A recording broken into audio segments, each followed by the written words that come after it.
दोस्तों, किसी भी काम को करने के लिए सबसे पहले उस काम के बारे में हमारे पास जानकारी होना, उस काम के बारे में नॉलेज होना बहुत ज़रूरी रहता है। हमें अगर उस काम के बारे में हमें जानकारी नहीं होगी तब तक उस काम को करना हमारे लिए कठिन रहता है। ठीक उसी प्रकार से दोस्तों, अगर आप सिंगर बनना चाहते हैं या फिर राइटर बनना चाहते हैं तो आपके पास सबसे पहले सॉन्ग के बारे में नॉलेज होना बहुत ज़रूरी है दोस्तों, कि कहाँ पर क्या चीज़ें सॉन्ग में रहता है। जब तक आप सॉन्ग के बारे में अच्छी तरह से जानकारी नहीं ले लेते हैं तब तक आप एक अच्छा राइटर या फिर सिंगर नहीं बन पाएंगे दोस्तों। तो नमस्कार दोस्तों, स्वागत है आपका हमारे चैनल पर। वीडियो में आगे बढ़ने से पहले दोस्तों, आप इस वीडियो को लाइक कर दीजिए और चैनल पे पहली बार हैं तो चैनल को सब्सक्राइब करके बगल में बेल आइकन की घंटी जरूर दबाइएगा मेरा वीडियो सबसे पहले देखने के लिए। तो चलिए दोस्तों, आज के वीडियो में हम जानेंगे कि सॉन्ग में मुखड़ा कहाँ होता है और अंतरा कहाँ होता है। अगर अंतरा होता है तो आखिर वो कितना होता है। गाने में क्रॉस लाइन किसे कहा जाता है। इन सारी चीज़ों की जानकारी हम इस वीडियो में देने वाले हैं दोस्तों आपको। तो आप इस वीडियो को शुरू से अंत तक देखिएगा, वीडियो को कहीं भी स्किप मत कीजिएगा दोस्तों, नहीं तो आपको समझ में नहीं आने वाला है। तो चलिए हम समझाने के लिए हम अपने नोटबुक पर आपको सीधे लिए चलते हैं। तो फाइनली दोस्तों आ गए हैं हम अपने नोटबुक पर आप सबको समझाने के लिए।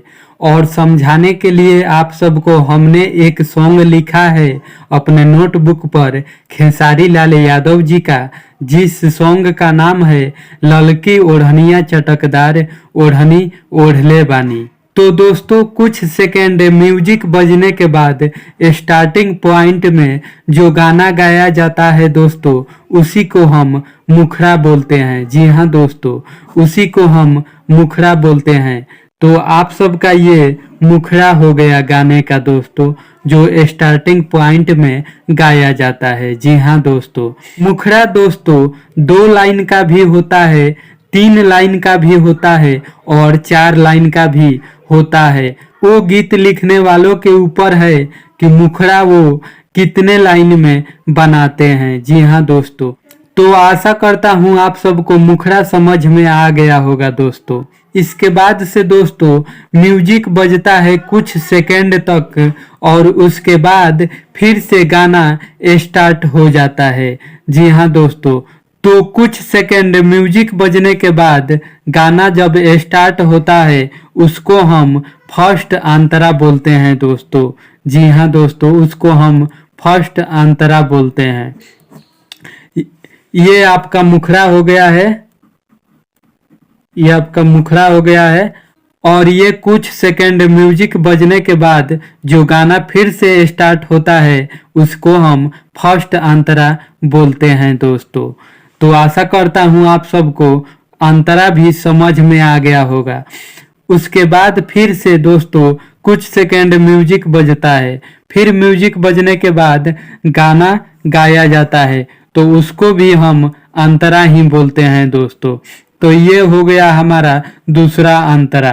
तो आशा करता हूँ दोस्तों आप सबको मुखड़ा और अंतरा समझ में आ गया होगा कि मुखड़ा और अंतरा किसे कहते हैं। उसके बाद दोस्तों हम आप सबको बताने वाले हैं कि गाने में क्रॉस लाइन किसे कहते हैं। तो क्रॉस लाइन हमारा हो गया दोस्तों ये वाला। जी हाँ दोस्तों, जो लास्ट लाइन है उसके ऊपर वाला को हम क्रॉस लाइन बोलते हैं, याद रखिएगा। ये वाला हो गया क्रॉस लाइन, फिर उसके बाद से ये हो गया हमारा क्रॉस लाइन, फिर उसके बाद से ये हो गया हमारा क्रॉस लाइन। सब में क्रॉस लाइन रहता है दोस्तों। तो आशा करता हूँ आप सबको क्रॉस लाइन भी समझ में आ गया होगा।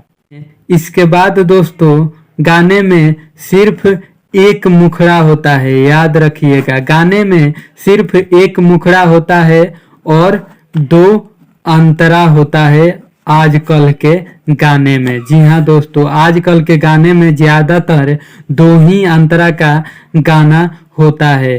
पहले वाले गाने में आप सबको 3 अंतरा और 4 अंतरा का भी गाना सुनने को ज्यादातर मिलता था, लेकिन आजकल सिर्फ 2 अंतरा का गाना लिखा जाता है दोस्तों और एक मुखड़ा रहता है। जी हाँ दोस्तों, तो आशा करता हूँ आप सबको मुखड़ा और अंतरा अच्छी तरह से समझ में आ गया होगा।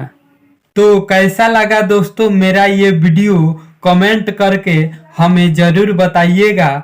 अगर आप चाहते हैं कि सॉन्ग लिखने से संबंधित अगला वीडियो हम आप सबके बीच पार्ट 2 लाएं, तो आप सब इस वीडियो को ज़्यादा से ज़्यादा लाइक कीजिए दोस्तों और कमेंट सेक्शन में कमेंट करके हमें बताइए कि आप सबको ये वीडियो कैसा लगा।